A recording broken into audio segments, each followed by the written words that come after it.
안녕하세요. 알파균의 경제뉴스 시작해 보겠습니다. 오늘은 또 어떤 뉴스가 있었는지 조로롱 알아볼까요?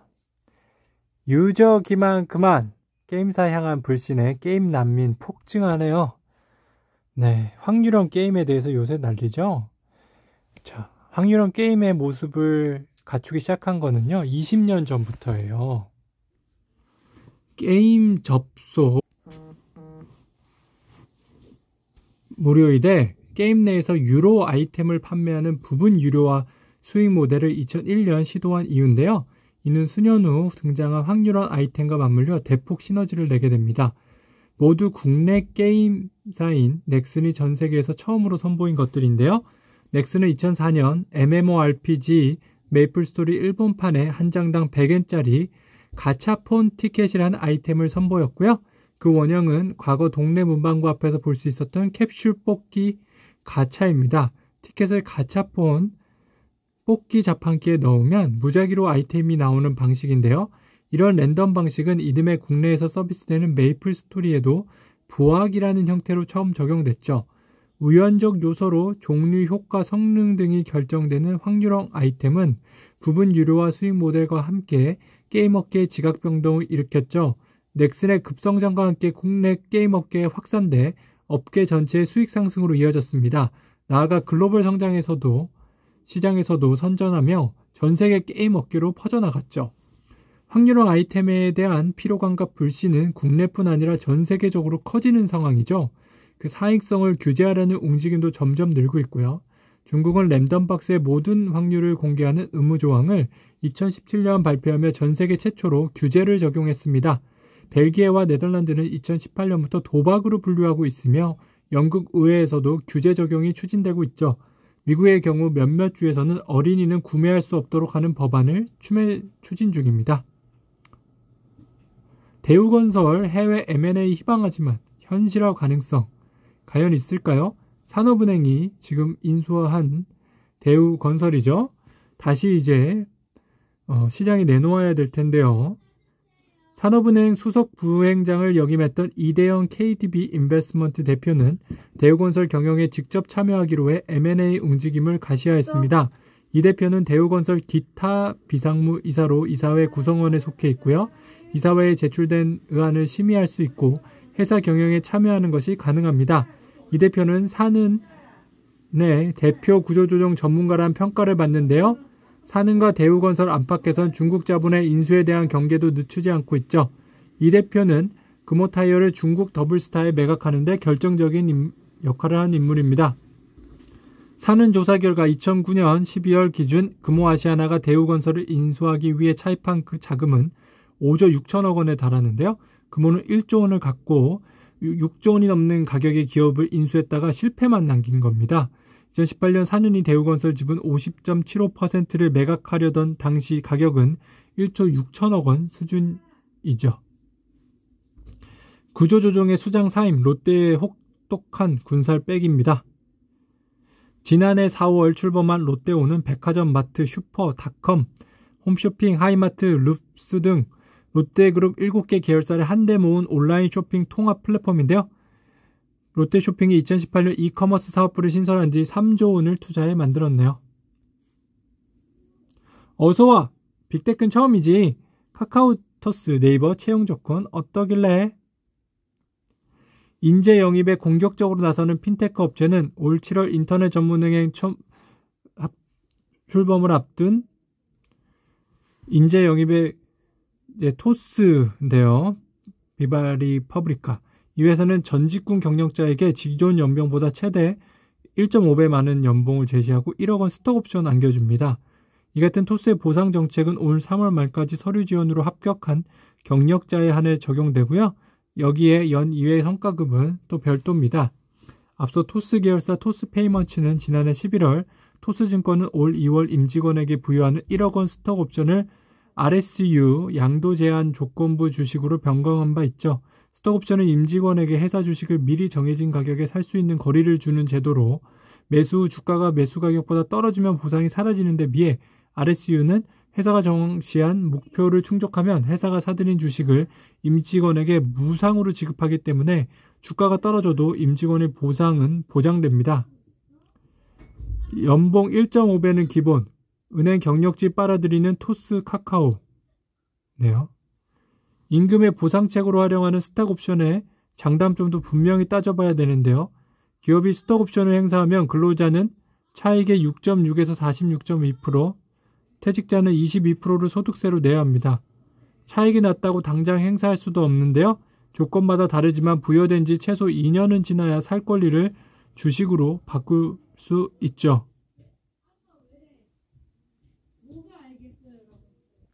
쿠팡이 쏘아올린 창투사 주가.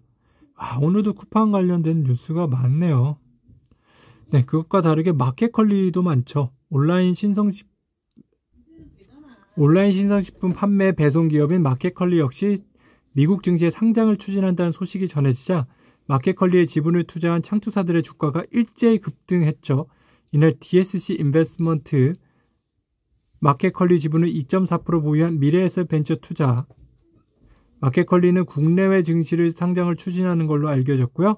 마켓컬리는 시드 단계에서 DS 자산운용과 DSC 인베스트먼트가 50억 원, 시리즈 A 단계에서 한국투자 파트너스, UTC 인베스트먼트 등이 투자를 한 데 이어 외국계 투자가들까지 대거 투자를 집행했죠. 큰손된 2030 덕에 돈 몰리는 명품 플랫폼이 있네요. 트레비 많이 사용해보세요. 넷플릭스 시청자 1000만 시대 토종 OTT는 제자리 걸음 한다고 합니다. 자, 넷플릭스가 얼마나 많이 보는지 한번 볼까요? 와, 넷플릭스는요, 코로나19 이후 사회적 거리두기가 본격적으로 시작된 지난해 3월 한 달 동안 MAU가 불과 한 달 전에 비해 130만 명, 22%나 늘어났을 정도로 OTT 앱 수요를 빠르게 흡수합니다. 콘텐츠에 대한 가감한 투자로 볼거리를 선점한 것이 큰 역할을 했고요. 실제 넷플릭스가 대작을 선보일 때마다 국내 이용자 수도 상승 곡선을 그렸는데요. 지난해 3월 킹덤 시즌2가 공개된 후 이용자가 22% 늘었고요. 지난해 11월 경이로운 소문과 12월 스위트홈이 공개되면서 이용자 수가 15% 이상 늘었습니다. 넷플릭스는 올해도 한국 시장에 5억 달러, 5,700억 원을 투자해 콘텐츠를 제작할 계획인데요. 김민영 넷플릭스 한국 동남아 오세아니아 지역 콘텐츠 총괄은 최근 열린 기자간담회에서 한국 콘텐츠가 아시아 지역에서 성장하는 데 가장 중요하다며 한국 서비스 5주년을 맞는 올해 5억 달러를 한국 콘텐츠에 투자해 전 세계에 우수한 한국 콘텐츠를 알리겠다고 밝혔습니다. 지난 5년간 7,700억 원을 투입해 연평균 1,500억 원을 투자했던 넷플릭스가 올 한 해에만 평균의 4배에 달하는 5,700억 원을 투입하겠다고 예고한 건데요. 최근 반영되고 있는 시지프스와 빈센소 등 국내 PP가 제작한 대작 드라마가 최대 200억 원의 제작비가 들어간 것을 고려하면 방송사들이 1년에 한 편 내놓을까 말까 한 드라마를 한 달에 2편 이상 내놓을 수 있게 되는 건데요.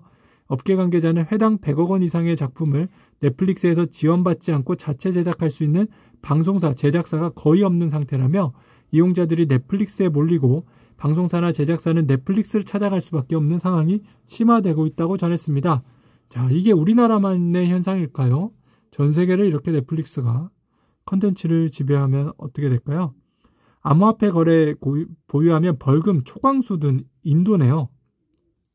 자, 이 법안이 지정되면요, 인도는 암호화폐 보유를 불법화하는 첫 번째 주요 경제 대국이 됩니다. 중국의 경우 암호화폐 채굴과 거래를 금지했지만 보유에 대해서는 처벌하지 않고 있는데요. 현재 인도에서는 약 800만 명의 투자자들이 14억 달러, 약 1조 5,900억 원의 상당의 암호화폐를 가지고 있는 것으로 알려졌죠. 증세 내 차입이냐, 바이든 인프라 패키지 재원 마련에 고심하고 있네요. 월스트리트저널은 바이든 행정부는 인프라 투자 재원을 위해 증세와 차입 중 하나를 선택해야 하는 도전에 직면했다고 전했고요.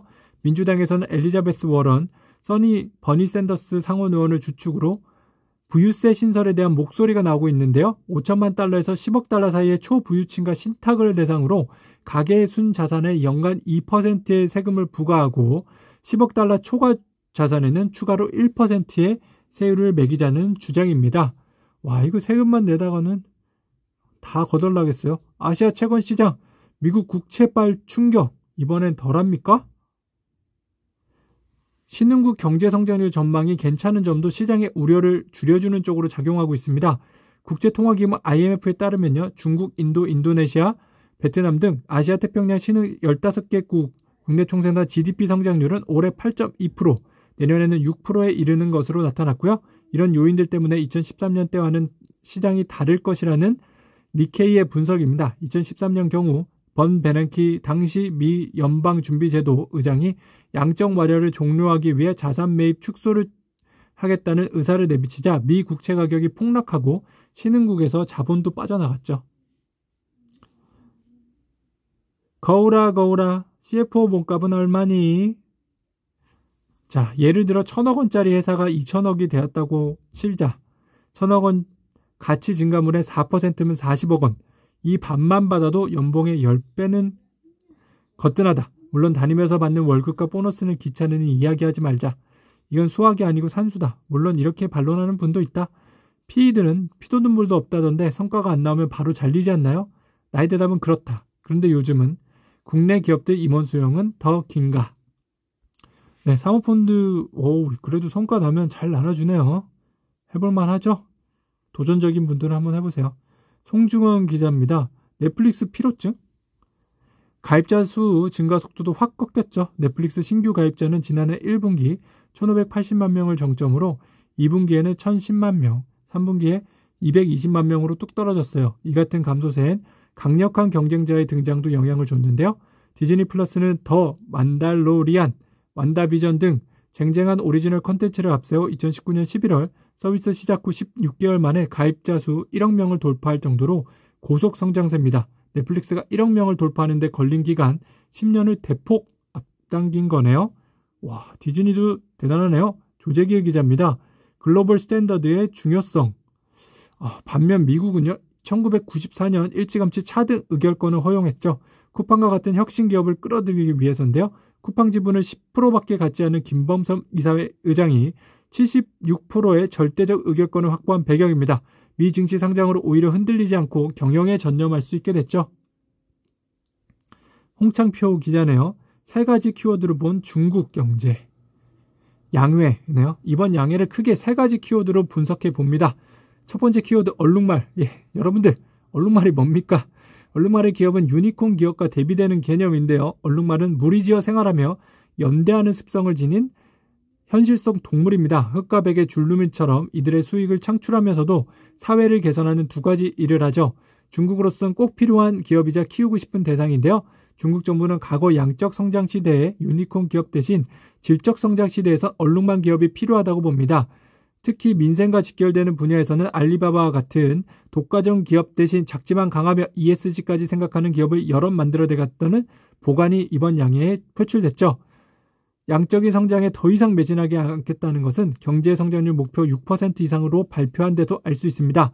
6% 이상이란 목표는 당초 시장의 애장치인 8, 9%를 크게 밑도는 수준인데요. 이렇듯 무난하게 달성 가능한 목표를 제시함으로써 무분별하고 맹목적인 투자에 매몰리지 않고 각종 개혁 추진 및 질적 성장을 위한 정책 공간을 확보하려는 의지를 밝혔네요.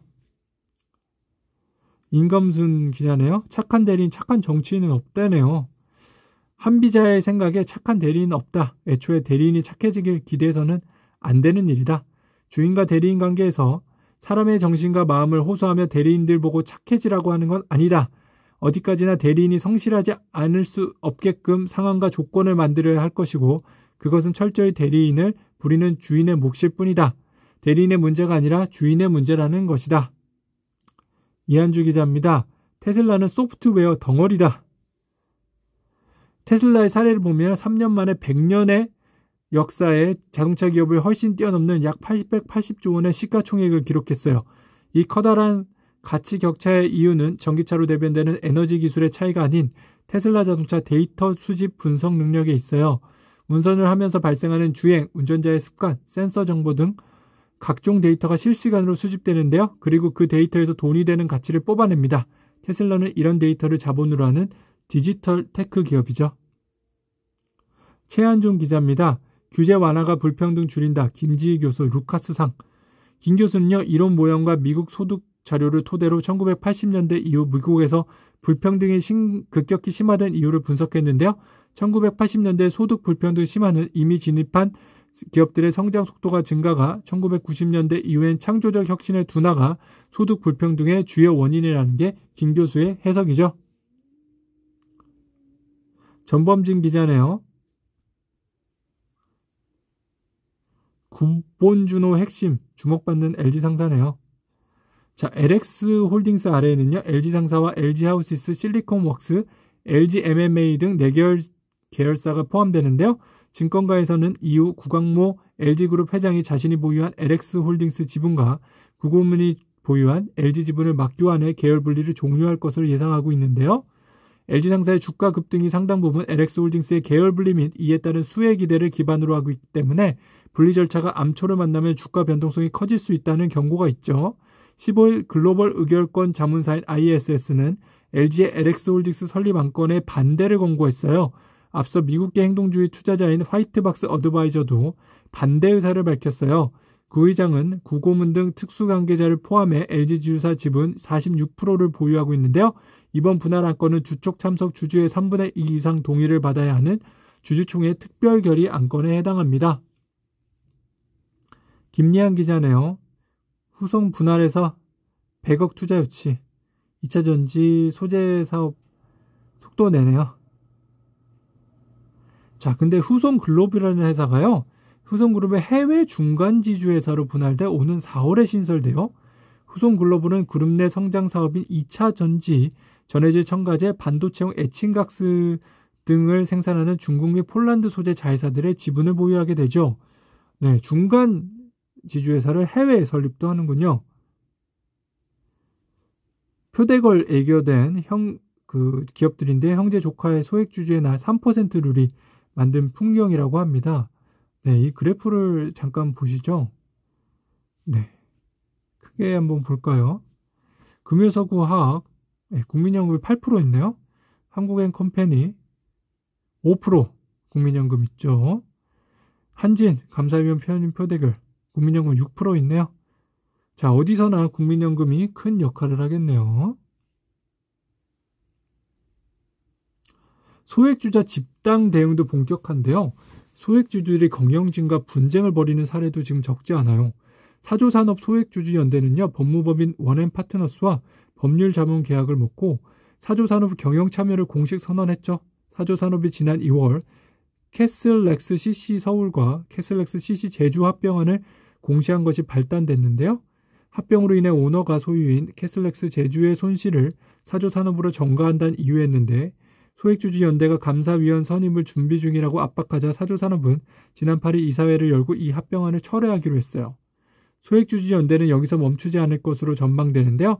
송정국 사조산업 소액주주연대 대표는 사조그룹 순환출자 해소 및 경영 승계를 위해 사조산업과 사조시스템주 합병을 추진할 것으로 예상된다며 정상적인 방법으로 기업 가치를 제대로 평가해 합병을 추진하는지 철저히 감시할 것이라고 했습니다. 사조산업은 주진호 회장을 비롯한 특수관계인이 56%를 보유하고 있습니다. 경영권 공격의 여지가 적었다는 의미인데요. 하지만 개정 3법을 적용해 이들 의결권을 각각 3%로 제한하면 대주주 의결권은 줄어들게 되어 소액주주와 경영권 분쟁 가능성에 이 회사 주가는 이날 7% 오른 4만 원 7천 원에 거래를 마쳤어요. 금융투자업계 관계자는 사조산업처럼 대주주 지분율이 높아 과거에는 소액주주들의 영향권이 들지 않았던 기업 중 자산 규모는 많은데 주가가 저평가된 기업을 중심으로 올해부터 소액주주 운동이 본격화될 수 있다고 했습니다. 대표적인 기업으로 해성산업, 유화증권 등으로 거론되네요. 이주연 기자요. 회사 이름 바꾼 넥스턴 제약사 바이오 산업 진출했네요. 넥스턴은요. 송명석 전 신라젠 부사장을 바이오 사업부문 대표로 선임하기로 했고요. 송신임 대표는 2017년부터 신라젠에서 경영기획과 경영지원을 담당했고요. 회사 관계자는 신라젠 최고 재무책임자였던 송신임 대표의 경험이 바이오 제약 사업에 많은 시간 단축을 이뤄낼 수 있을 것이라며 보유 중인 자본과 기존 사업에서 얻은 이익을 바탕으로 바이오 기업 인수 및 투자를 체계적으로 진행하겠다고 했습니다. 김주환 기자네요. 넷플릭스 OTT 시장 독주 1,100만 명 돌파했네요. OTT 중 하나만 구독해서 보는 비율, 단독 사용률도 넷플릭스가 43%로 가장 높아요. 국내 OTT 1위 사업자인 웨이브의 4배에 달합니다. 구민기 기자네요. 연봉 2천만 원 이상 요기요. 배민과 정면 승부를 나섰네요. 자, 배달 기술을 고도화하면요. 점유율을 따라잡을 수 있다는 게 요기요의 판단이에요. 요기요가 배달의 민족에 밀리는 가장 큰 이유는 입점 업체 수인데요. 배달의 민족은 34만여 개 업체가 플랫폼에 들어와 있는데 요기요는 19만여 개 업체를 보유하고 있어요. 이는 광고 기반 수익 모델인 배달의 민족보다 수수료 기반으로 운영되는 요기요의 태생적인 한계입니다. 기술 개발은 이를 극복할 수 있는 유일한 대안인데요. IT 업계 관계자는 요기요의 12% 수수료를 감수하면서도 식당들이 요기요에 입점할 유인을 마련해야 한다며 AI 기술로 배달을 고도화하는 등 다양한 시도를 한다면 주문 건수가 늘어날 것이고 이는 식당들의 입점으로 이어질 것이라고 분석했습니다. 네, 요기요에 대한 기사를 한번 클릭을 해볼게요. 여기 요기요 샵 누르면 나오고요. 강두순 기자네요. 원가 미조 요기요 투자 안내선 발송 매각 시동 걸었네요. 요기요는 한 30% 배달앱 시장 점유율을 가지고 있어요. 나머지 한 대부분은 배달의 민족이 59% 가지고 있고요. 온라인 음식 배달 거래액은요. 작년에 17조 원 정도 됩니다. 여기 30%면 뭐 5조 원 정도나 되는 건가요? 그래도 많은 것 같은데요. 네. 또한 요기요 배달 영역을 음식에만 국한하지 않고 마트, 화장품, 약품에 대한 배달로 확장했을 때 시너지 효과가 높을 것으로 추정되는데요. 일각에서 요기요와 사업 확장성을 창출하기 좋은 산업군으로 모빌리티 업계를 꼽는 이유인데요. 모빌리티 서비스에 음식 등 딜리버리 기능을 더하면요. 시장 파급 효과가 클 것이라는 전망입니다.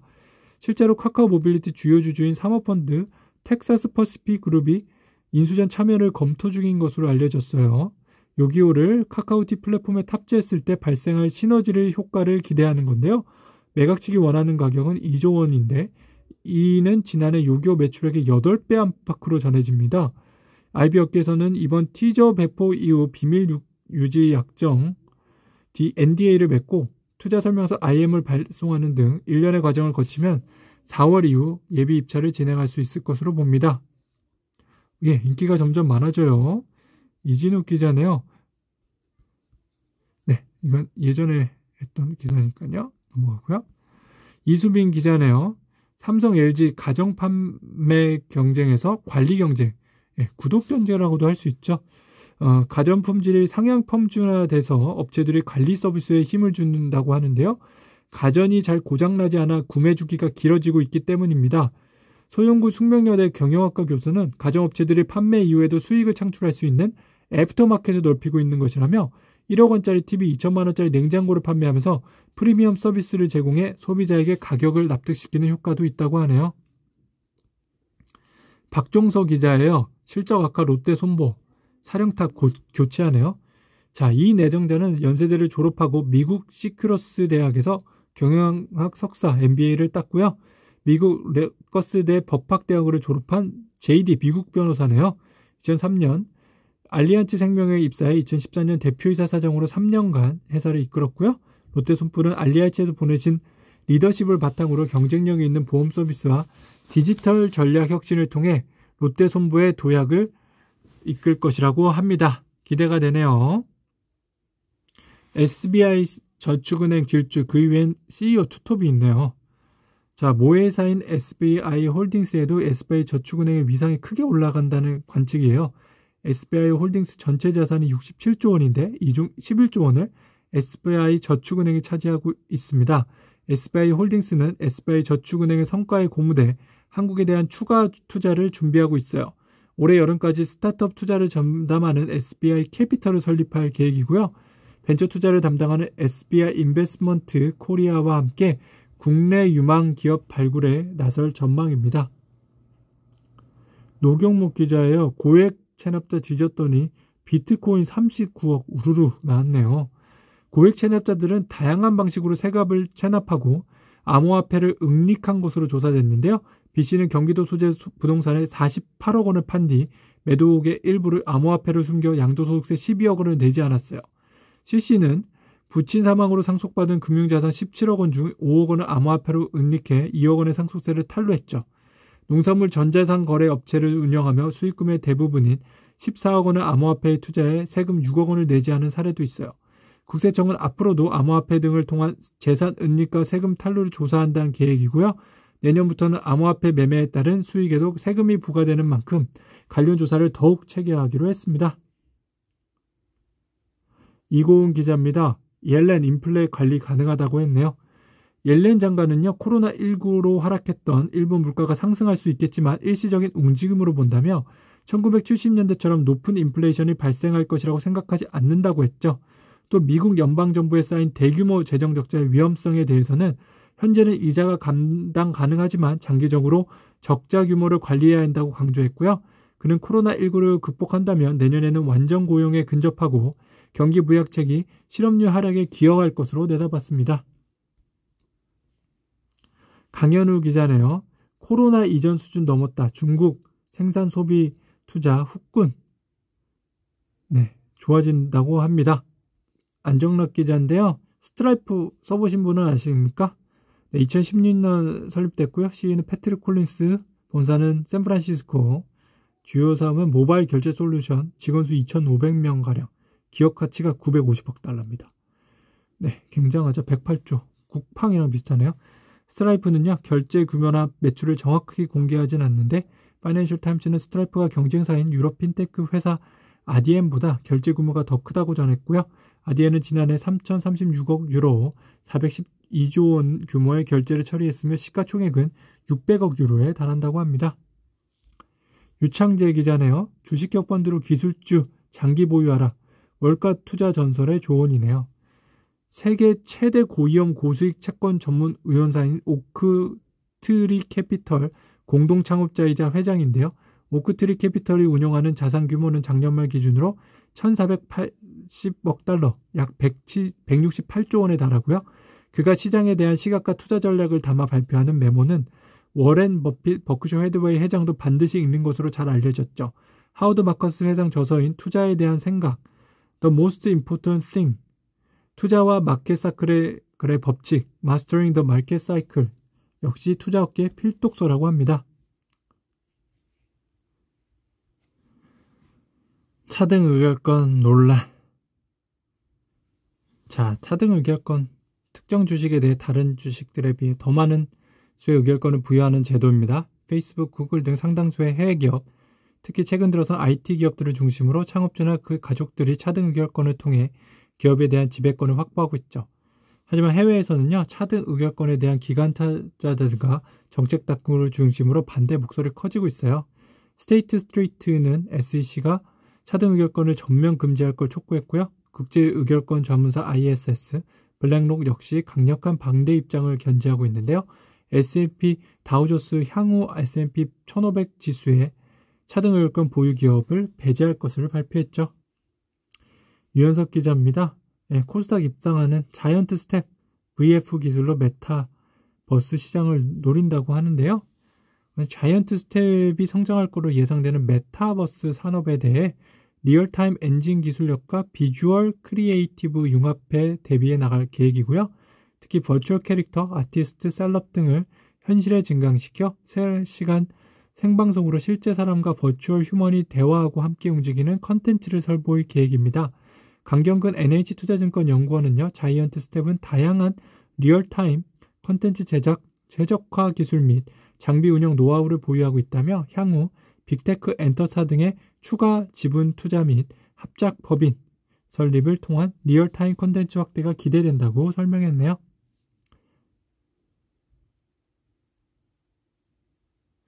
김수환 기자입니다. 미국 인플레 우려 경고한 서머스의 폴 크루먼 멍청이. 이에 대해 크루드먼 교수는요, 1970년대 스태그플레이션을 언급하며 오히려 정부가 나서지 않으면 당시처럼 스태그플레이션이 올 수 있다고 반박했어요. 그는 한국전쟁 이후에도 막대한 진출을 확대했지만 인플레이션이 단기간에 그쳤다며 이번에도 마찬가지일 거라고 강조했죠.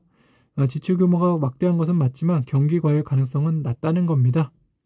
스태그플레이션 오면은요, 너무 힘들어요. 디플레이션이 올 수 있죠. 물가 하락 너무 힘들지 않습니까? 괜찮나요? 김현적 기자입니다. 한국 코로나19 불구 GDP 규모 세계 10위 탈환 9위도 가능하다고 하네요. 명목 GDP로 계산한 건데요. 한 나라에서 재화와 서비스가 얼마만큼 생산됐는지를 보여주는 지표로 시장가격, 당해연도 가격을 기준으로 집계하죠.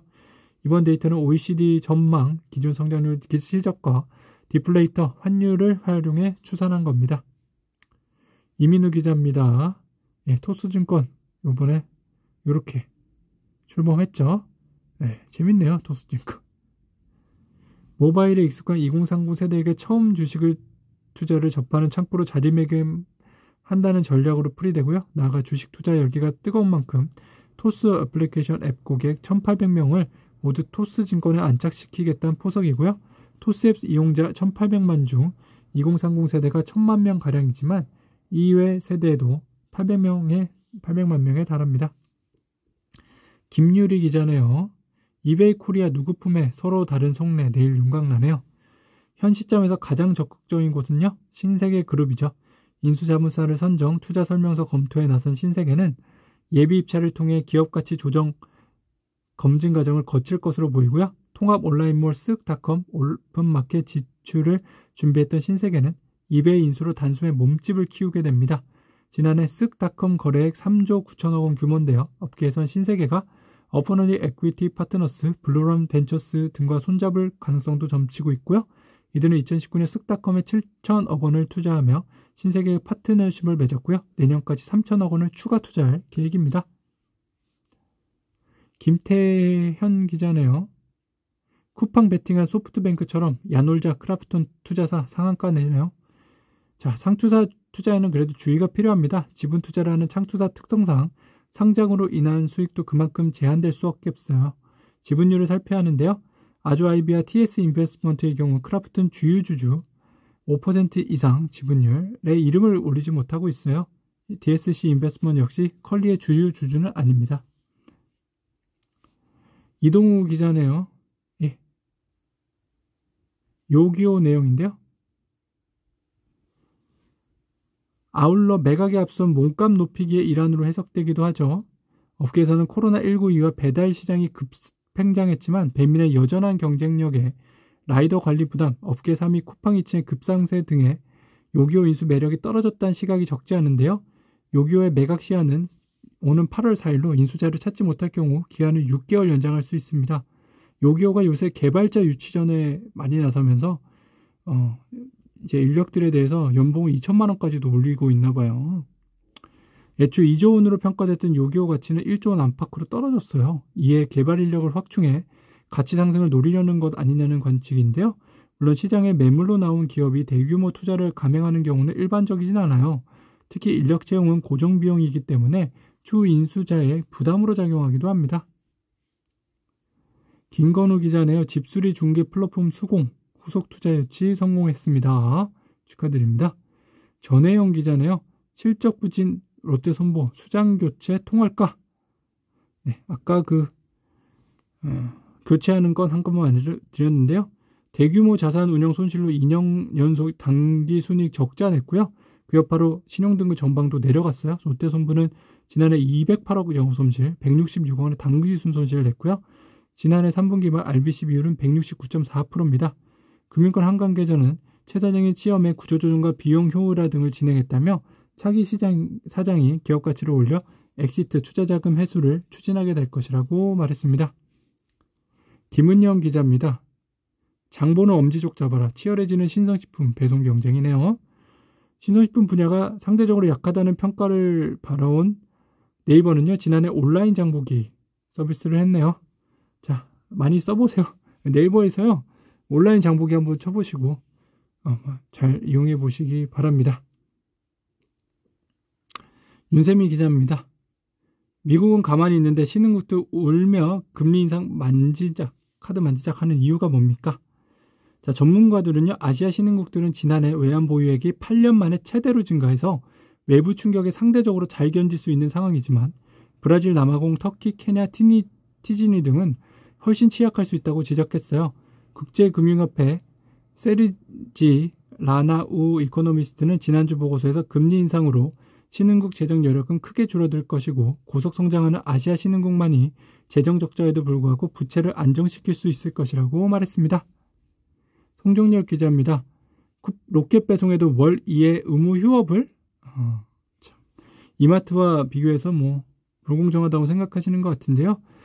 쿠팡은 지난주 성공적인 상장을 통해 세계 최대 자본시장에서 당당히 혁신 DNA에 대한 가치를 인정받았죠. 4조 원의 실탄을 확보하며 대규모 적자를 수반하는 사업 모델에 대한 주변의 우려를 한 방에 날렸습니다. 하지만 쿠팡이 혁신 성장을 지속하기 위해선 반드시 넘어야 할 산이 있죠. 바로 규제입니다. 쿠팡 역시 증권신고소의 노무 공정거래 등에서 앞으로 제기될 규제 리스크를 꼼꼼하게 기술했죠. 유통산업발전법으로 대표되는 국내 유통규제는 안명 녹습니다. 대형마트를 고사 직전에 물어넣은 데 이어 이제는 복합 쇼핑몰까지 노리고 있는데요. 시장 주도권은 이미 온라인으로 넘어갔지만 쑥대밭이 된 오프라인에 대한 규제는 풀리기는커녕 오히려 강화되고 있습니다. 지난해 161조 원으로 커진 온라인 유통시장도 더 이상 규제 안전지대는 아니고요. 규제의 발톱으로 노골적으로 온라인을 향하고 있어요. 이커머스 플랫폼도 대규모 유통사업자에 포함되거나 온라인 플랫폼과 중소입점업체 간 상생협력 방안을 마련토록 하고 있고요. 직매입 상품 대금 지급 기한을 30일로 줄이는 등 온라인 유통업체들의 숨통을 조일 다양한 규제 법안이 재개정 동시다발적으로 추진되고 있네요. 황순빈 기자입니다. 꼬우면 이직하든가. 조롱글, 경찰 수사, 시선 돌리기 비판도 있네요. 자, 이렇게 글을 올린 사람 혐의가 적용돼도요. 경찰이 작성자를 찾을 수 있는지는 미지수입니다. 블라인드 앱에 회원 가입 시 이용된 정보 메일 주소를 재직자 인증에만 사용하고요. 따로 저장하지 않아 작성자를 찾을 수가 없다는 게 설명이고요. 심지어 블라인드도 누가 글을 올렸는지 알 수 없습니다. 또 경찰의 수사 협조 요청을 블라인드가 적극적으로 받아들일 가능성도 낮고요. 혹시라도 작성자가 특정될 경우 익명성을 기반으로 하는 블라인드 회사의 존재가 흔들릴 수 있기 때문에 서버를 해외에 두고 있는 점도 수사에 불리한 점입니다. 네, 서버를 해외에 있는 데를 많이 사용하네요. 한고은 기자입니다. 자산가들의 잇단 수백억 기부 왜 카이에스트로 몰릴까요? 이제 자산가들 이름을 그래도 좀 불러드려야 되나요? 이수영 기부자님. 이수영 국제교육 프로그램 싱글러레이터 연구기금으로 쓰이네요. 고유근철 스포츠 컴플렉스 기금이고요. 정문술 BT하고 IT 발전 기금, 김재철 AI 대학원, 김병호 김삼열 IT 융합대금 등등등등이 있습니다. 감사합니다. 최태원 회장님 여기 있네요. 100억 원 청년 창업투자 지주회사 기금이네요. 장병규 의장도 있네요. 50주년 기념관 기금. 멋있으십니다. 유선일 기자입니다. 호텔을 어디 가도 똑같은 최저가. 이유가 있었네요. 공정위원회가요. 서울, 제주도 소재 16개 호텔을 방문해 이들이 OTA와 맺은 계약을 점검했는데 5개 OTA가 MFN 조항이 삽입된 계약서를 사용하고 있고요. 이 때문에 호텔들은 가격, 객실수, 기타 조건을 정하는 데 제한이 있습니다. 예컨대 호텔이 OTA A사를 통해 객실을 제공할 때 가격을 10만 원으로 정했다면 이 호텔은 자사 웹사이트나 다른 OTA를 통해 10만 원 미만으로 제공할 수 없었습니다. A사에 10개 객실을 공급한 경우 다른 OTA도 최대 10개까지만 제공할 수 있는데요. 호텔 A사의 특정 룸 컨디션 취소 조건들을 적용했다면 호텔 자체 웹사이트나 다른 OTA를 통해 이보다 좋은 조건으로 객실을 제공할 수 없습니다. 김기정 기자입니다. 이베이 코리아 직원 1명당 영업이익 8,740원. 최고! 연간 거래 20조 원으로 따지면요. 직원 1인당 200억 원의 거래를 성사시킨 셈이네요. 같은 오픈마켓 11번가 92억 원, UF 41억 원과 비교하면 이베이 코리아 개개인의 성과가 뛰어나다는 평가입니다. 국내 정제상 업체 중 유일하게 수익을 낸 이베이 코리아는 지난해 영업이익 850억을 달성했고요. 이는 전년 대비 38% 증가한 수치고요. 매출도 1조 3천억 원으로 같은 기간 18% 늘었습니다. 이베이 코리아는 직원 1인당 영업이익 8,740만 원을 기록해 유통업계에서 가장 높은데요. 현대백화점이 4,590만 원으로 두 번째고 3위와 4위는 각각 신세계 3,280만 원, 롯데쇼핑 1,480만 원이 차지했고요. 영업이익 증가율이 가장 두드러졌던 이마트는 940만 원으로 5위에 이름을 올리고 있습니다. 이베이 코리아 관계자는 전체 인원 중 41%인 400명이 플랫폼 경쟁력의 가장 큰 원천인 정보기술 IT 인력으로 구성되어 있다며 다양한 유통기업에서 베테랑 인력을 수혈해 업계 최고 수준의 인적 자원을 보유하고 있다고 말했습니다. 장인성 기자입니다. 쿠팡 상장 대박 등이었고 더 높은 몸값 요구할 수도 있다고 하네요. 반면 오히려 이베이 코리아의 향후 밸류에이션 부전에 부정적으로 작용할 거라는 평가도 있는데요. 이베이 코리아가 주로 영위하는 오픈마켓 사업은요. 쿠팡의 직매입 사업과 성격이 다르기 때문입니다. 해외 투자자들이 쿠팡의 기업 가치를 높게 인정했다는 것은 쿠팡이 향후 국내 이커머스 시장을 독점할 것이라는 전제를 기반으로 했기 때문에 국내 다른 이커머스 기업이 설 자리는 점점 좁아질 것이라는 시각도 있죠. 입찰에 관심을 보이고 있는 FI 재무적 투자자들에게도 수조 원의 실탄을 장악한 쿠팡과 경쟁해야 한다는 공포심을 줘 오히려 입찰 경쟁률을 떨어뜨릴 거라는 우려가 나옵니다. 네. 그러니까 이베이 코리아가요.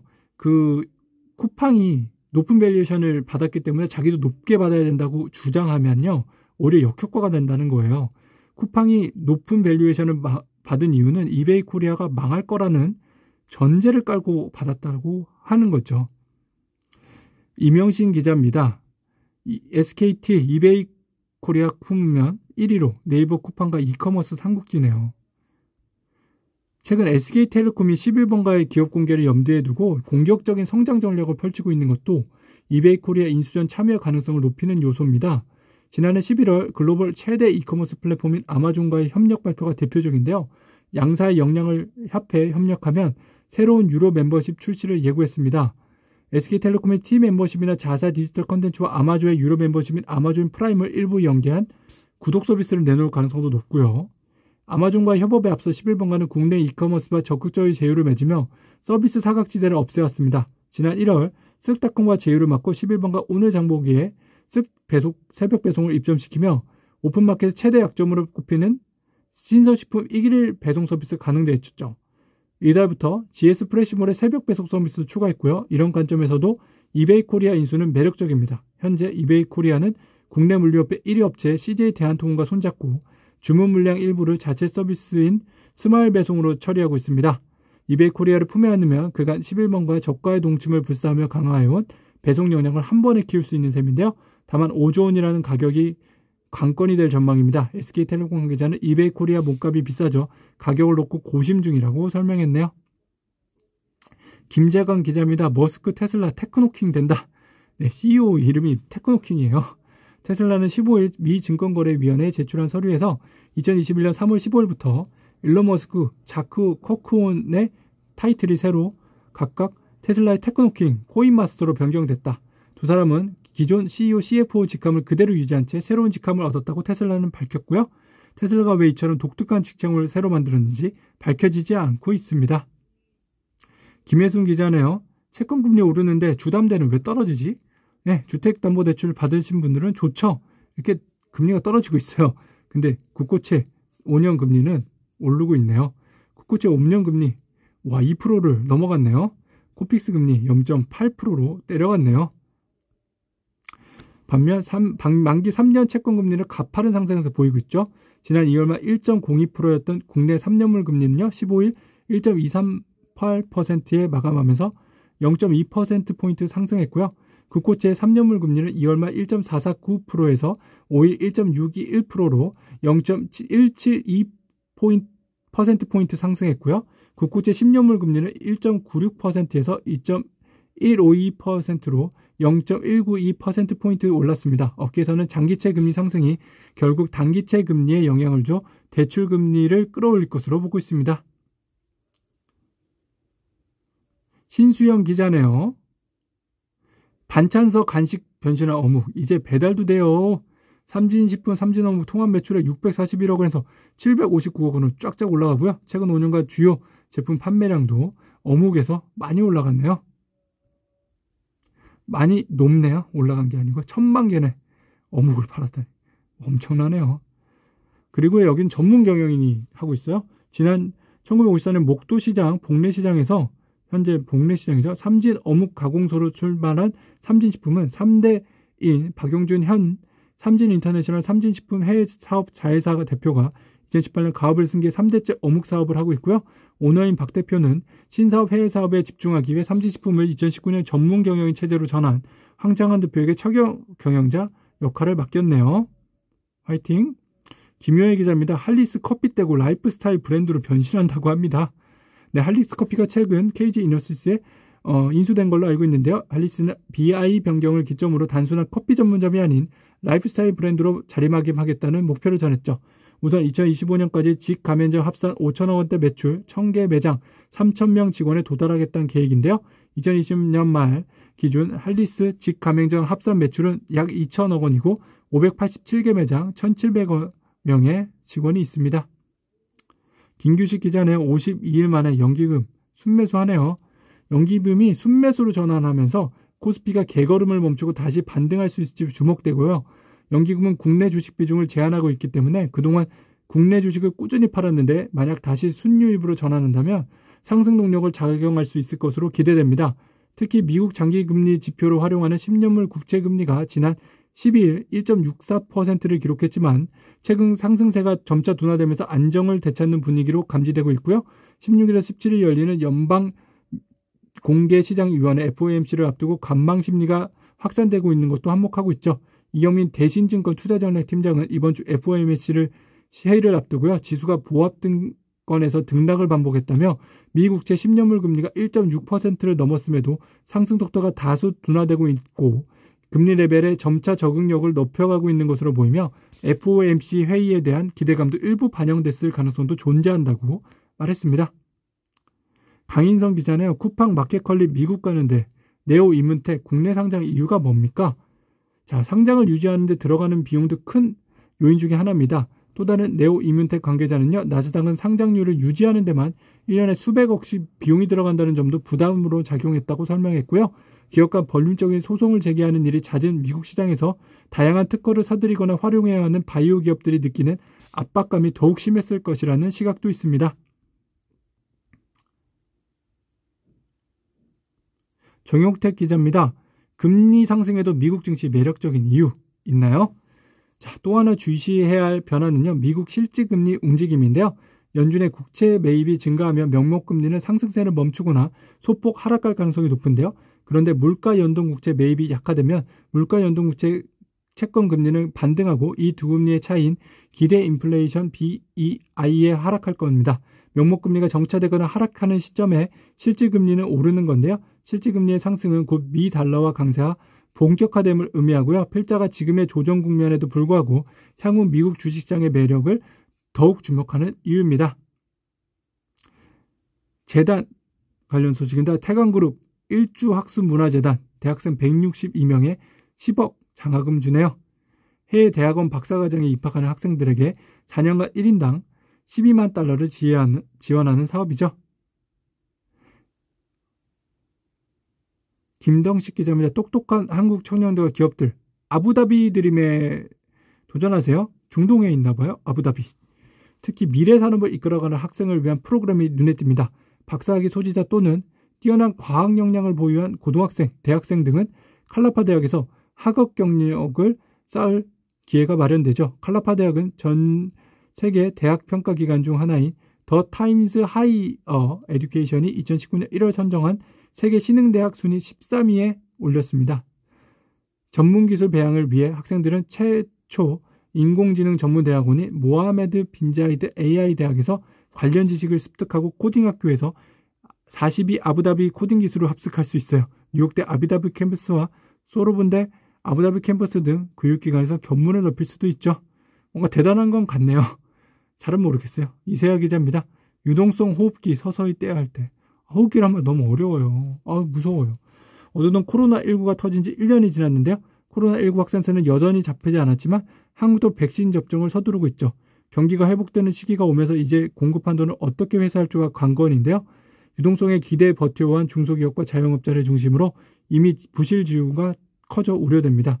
금융정보업체 FN가이드에 따르면 지난해 9월 말 현재 자산 5천억 원 이하 상장회사 1385곳 중 이자 보상 배율이 1 미만인 곳은 전체의 646곳에 달합니다. 영업이익으로 이자도 못 내는 기업이 둘 중에 하나라는 뜻인데요. 1월 기준 소진공의 소상공인 전체가분 연체액은 2019년 말보다 57% 늘었죠. 설진우 기자입니다. 쿠팡 대 아마존. 자, 쿠팡의 또 다른 혁신 아이템은 무료 교환 반품 서비스인데요. 반품 과정도 간단해서요. 앱에서 버튼 한 번만 누르면 쿠팡 배송기사가 직접 물품을 해소해 갑니다. 배송기사에게 물건이 넘어가는 순간 환불이 이루어지고요. 별도로 박스 포장을 하거나 라벨을 붙일 필요도 없죠. 아마존도 무료 반품 서비스를 제공하고 있지만 고객이 박스 등에 패킹을 해야 하고요. 제품 확인하고 3에서 5일이 지나서야 환불이 이루어집니다. 전자상 거래 부문 성장 잠재력도 쿠팡이 더 뛰어나다는 평가인데요. 지난해 530조 원으로 추산되는 국내 전자상 거래 시장에서 쿠팡의 점유율은 13%로 네이버 17%에 이어 2위를 달리고 있습니다. 아마존은 미국 소매 전자상 거래 시장의 47%를 점유하고 있고요. 역설적으로 시장 점유율을 끌어올릴 여지는 쿠팡 쪽이 더 높은 셈입니다. 이를 반영하던 주식시장에서도 쿠팡에 좀 더 후한 점수를 주고 있어요. 상장 첫날 매출액 대비 시가총액 비율 PSR은 쿠팡이 7.7배에 달해 아마존 4.2배, 이베이 3.5배, 진동닷컴 1.2배 등을 앞질렀네요. 이렇게 보면 진동닷컴이 또 엄청 싸 보이네요. 김기철 기자입니다. 땅에 대한 드라마가 있었나 봐요. 당시 청와대는요, 왜 그렇게 드라마 한 편에 민감했을까요? 일단 군사정부를 부정적으로 그린 탓도 있는데요. 당시의 사회경제적 상황과도 맞닿았습니다. 노태우 정부는 집값에 대한 국민의 불만이 높아지자 주택 200만 가구 공급을 정책 목표로 삼고 신도시 개발에 박차를 가하고 있었죠. 특히 부동산 투기를 막기 위해 토지 공개념까지 도입했는데요. 그런 상황에서 독재 권력과 결탁해 부동산으로 부를 축적하는 이야기를 다룬 드라마가 서민의 감정을 자극할 것을 우려한 건데요. 비록 드라마는 조기에 종영됐지만 부정과 결탁한 땅의 현대사는 지속됐죠. 그것이 이번에 드러났을 뿐입니다. 그 뿌리가 어디든 이 문제는 제대로 처리하지 않으면 정권 자체를 위험에 빠뜨릴 수 있습니다. 땅에 대한 불평등은 가장 원초적인 밭달감과 분노를 격발시킵니다. 땅입니다. 네, 오늘까지 오늘 알파균의 경제뉴스 잘 들으셨나요? 네, 즐거운 시간 되셨으면 알파균의 경제뉴스 구독과 좋아요 해주시고요. 주변 분들에게 많이 소개해 주세요. 감사합니다.